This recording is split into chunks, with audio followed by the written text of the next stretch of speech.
Martin. Great. Thank you. I think it's going to be interesting because it feels actually like what I'm going to be doing is picking up on some of the themes that Jess has set out for us.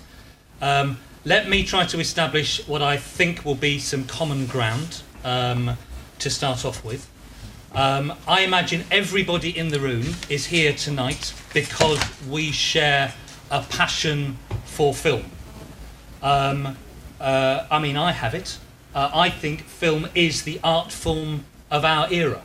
And part of the reason why that's the case is that it's a creative activity that is a collective creative activity. It's a shared creative activity. It's a collaborative activity.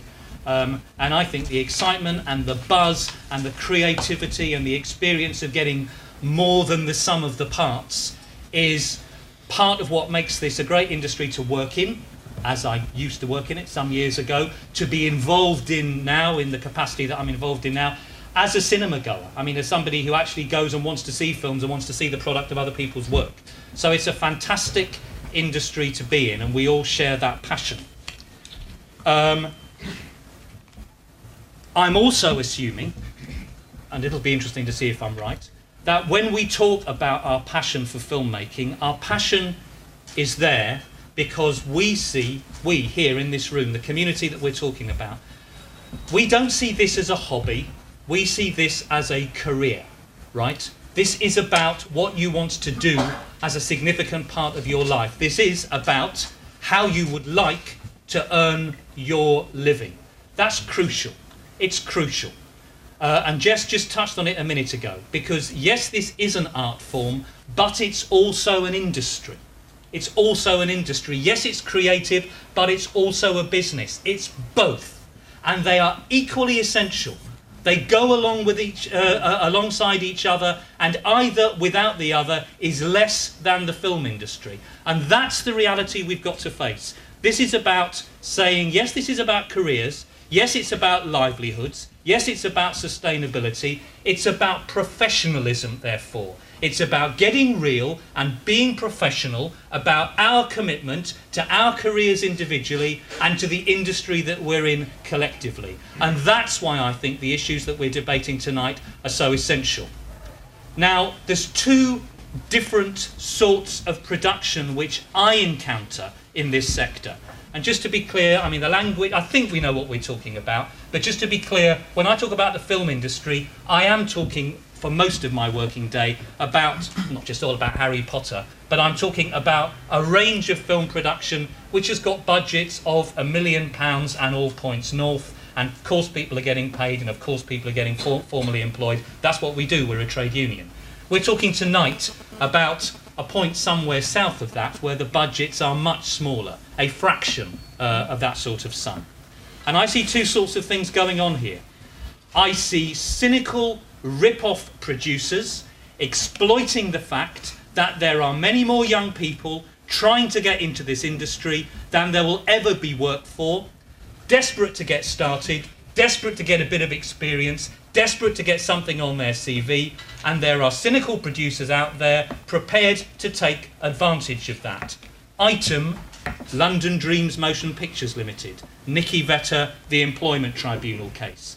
Nikki signed up for an ad on a website, don't know if it was Shooting People, Jess, Shooting People, Mandy.com, Talent Circle, whatever, that said this is an expenses only case. She went in with her eyes open, saying, I know I'm only going to be getting my expenses, but I hope I'll enjoy the experience. She got so abused, treated so badly, with such disrespect, as did the whole of the rest of the crew, by the way, that actually when it was pointed out to her by me that the agreement she'd entered into was meaningless in law and she was entitled to be paid for the hours she'd worked under the National Minimum Wage Act, she said, right, well in that case I want it.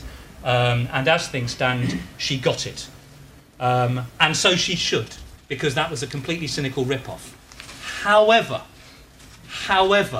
there is another whole area of production going on out there which is quite different, which I would recognise as genuine collaborations. And our problem is that on the postings, on the websites, frankly, we just can't tell the difference.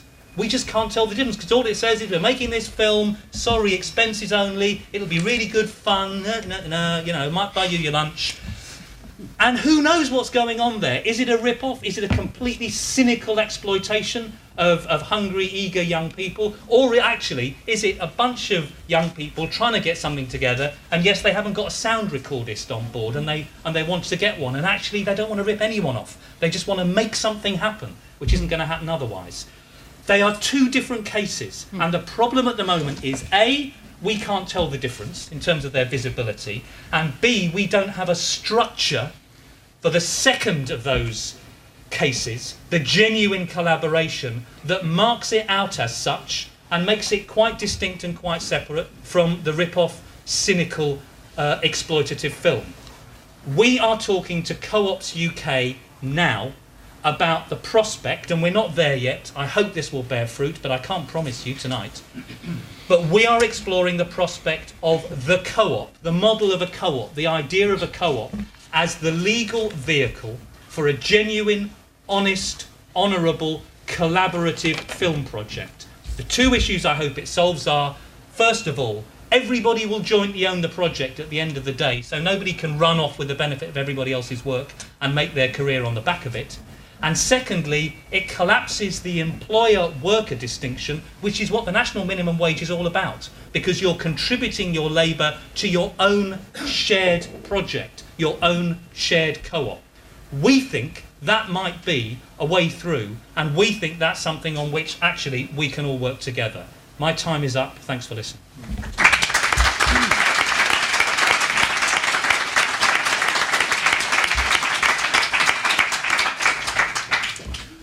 Thank you very much, Martin. I asked Jess a question, so I would quite like to ask you one as well. Just wondering, is there not a bit of you, perhaps a small bit of you, but a bit of you that admires the kind of rule-bending, go-ahead, dynamic ethos of the independent sector, and the idea of structures, labour law, health and safety, all that is fundamentally anathema to the kind of creative buzz of the industry? Is there not a bit of you that kind of admires that? There's a large chunk of me that admires creativity in all its forms. But when we're actually talking, and maybe Benetta will pick up this theme, when we're actually talking about activities which in some circumstances can put people's health and safety at risk, then no, I don't. I don't think that this film industry should have a get out of jail free card in terms of health and safety law, for example, in terms of the need for films to be properly insured and the people who work on them to be covered by that insurance. But these are the sorts of problems that we face in the micro budget, ultra low budget, no budget sector, because those things are seen as being rather boring bureaucratic details, and hey, we're creative people, it can't apply to us. Well, it should apply to you, because that's the other side of being real and professional in your filmmaking activities. Yes, be creative, but yes, actually get real, be professional, do it properly, meet your responsibilities. Okay.